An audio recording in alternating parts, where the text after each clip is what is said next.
Assalamualaikum warahmatullahi wabarakatuh. Halo anak-anak, selamat datang di Yulianti Zoo Channel. Pada kali ini, di video pembelajaran ini, Ibu Yuli akan membahas mengenai klasifikasi materi dan perubahannya. Tujuan pembelajaran pada kali ini adalah agar dapat memahami apa saja klasifikasi materi atau zat berdasarkan wujudnya dan perubahan-perubahan zat.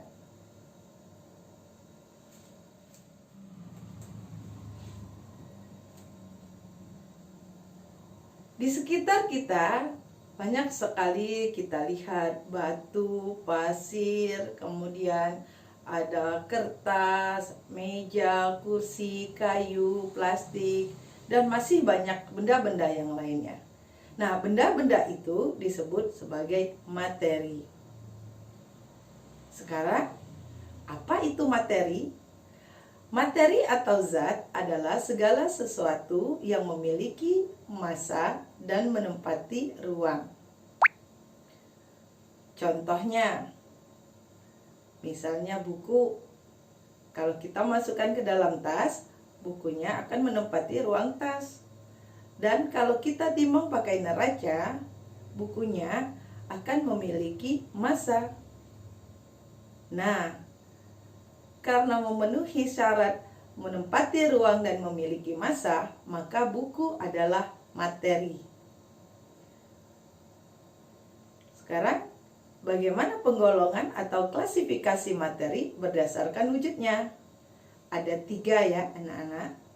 Yang pertama adalah zat padat, zat cair, dan gas.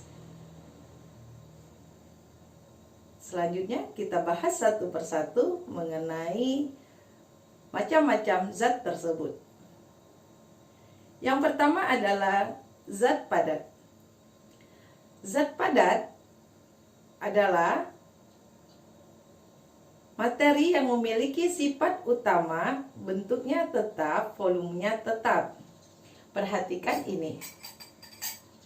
Ini ada sebuah sendok berupa zat padat, padatan logam. Ibu masukkan ke dalam gelas. Bentuknya tetap masih seperti sendok. Lalu ibu masukkan juga ke sini.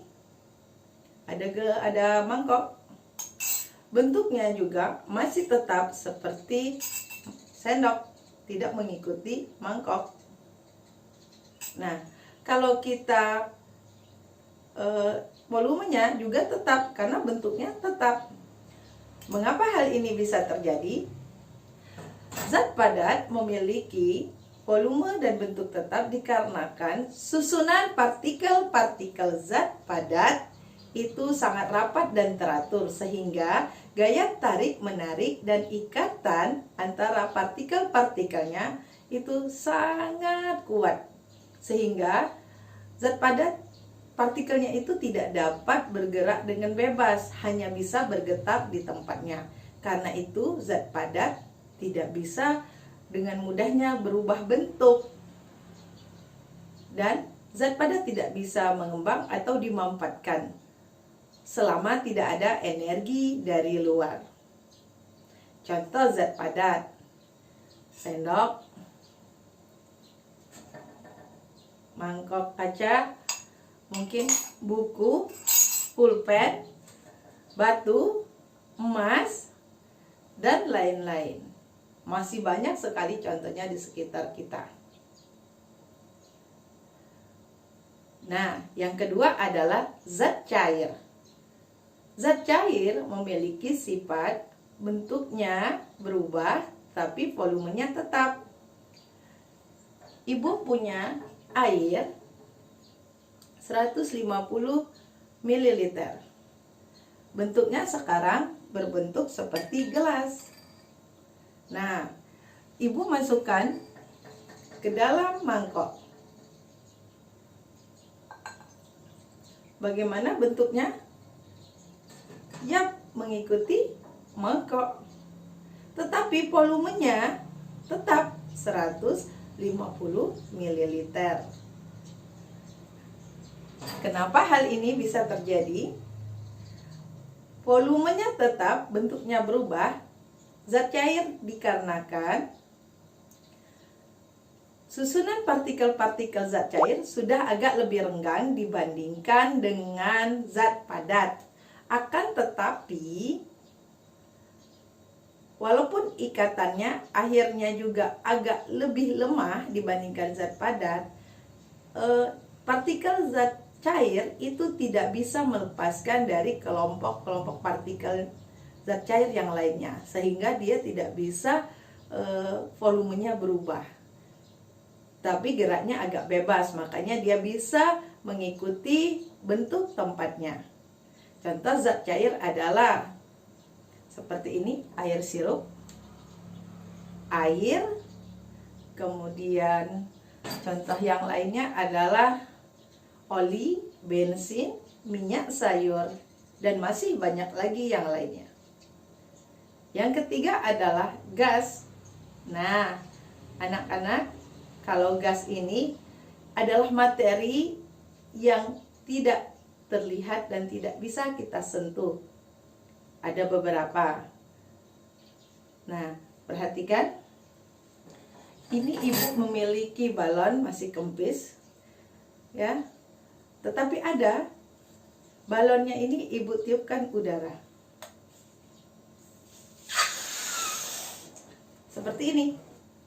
Udara yang ibu tiupkan ke dalam balon memenuhi ruang di dalam balon ini, sehingga balonnya mengembang.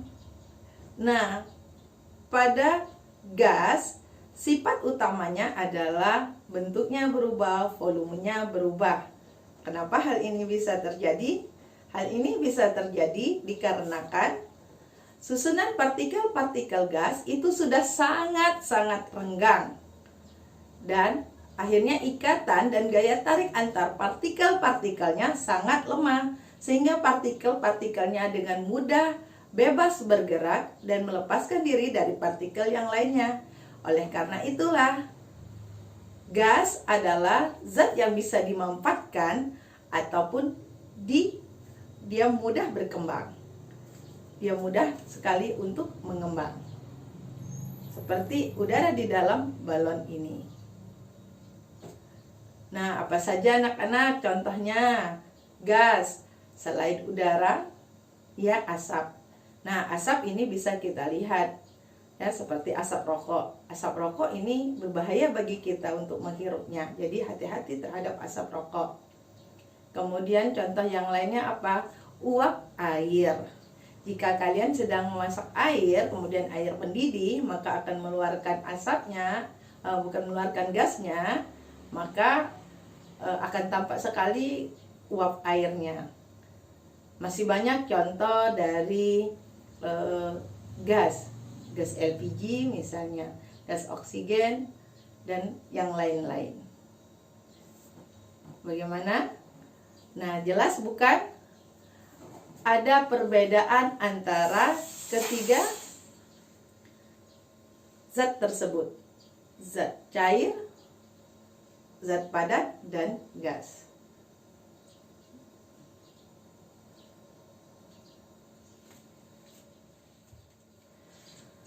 Kalian mungkin pernah mengalami ketika makan es krim, tiba-tiba es krimnya itu meleleh karena suhu udara di sekitarnya. Mengapa hal ini bisa terjadi?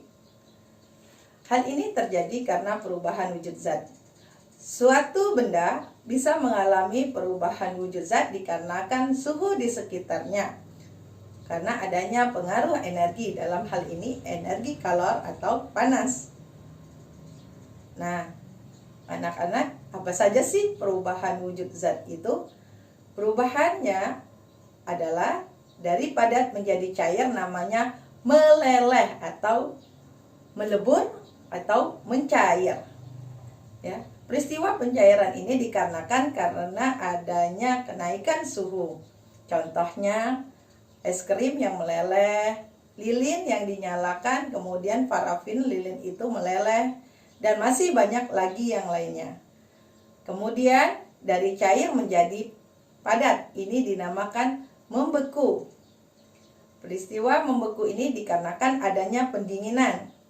Contohnya, air yang kita masukkan ke dalam freezer kemudian menjadi padatan es atau batu es. Kemudian dari padat menjadi gas, ini namanya peristiwa sublimisasi atau menyublim. Contohnya kamper atau kapur barus, karena suhu sekitar itu bisa berubah menjadi gas, lama-kelamaan habis kapur barus atau kampernya. Dari gas menjadi padat, ini disebut mengkristal atau menghablur. Ini contohnya adalah kalau kita kulkasnya masih ada saljunya, itu perubahan dari uap langsung menjadi padatan salju, es salju. Kemudian yang berikutnya adalah dari gas menjadi cair. Ini dinamakan pengembunan. Seperti kita memasukkan batu es ke dalam gelas, tiba-tiba di luar permukaan gelas itu timbul titik-titik air, ataupun adanya embun di pagi hari. Uap air di permukaan daun akan berubah menjadi titik-titik air karena suhu udara di pagi hari. Dan yang terakhir adalah dari zat cair menjadi gas. Ini disebut dengan menguap. Contohnya, air kita panaskan kemudian mendidih akan berubah menjadi uap air. Hal ini dikarenakan adanya kenaikan suhu atau pemanasan. Baik anak-anak, demikianlah mengenai perubahan-perubahan wujud zat. Nah anak-anak, bagaimana setelah pembahasan kita tadi? Apakah kalian sudah mengerti tentang klasifikasi materi berdasarkan wujudnya dan perubahan-perubahan wujud zat? Demikianlah video pembelajaran kita pada kali ini. Semoga bisa dipahami dan bermanfaat. Jangan lupa ikuti video-video pembelajaran lain di channel ini. Assalamualaikum warahmatullahi wabarakatuh.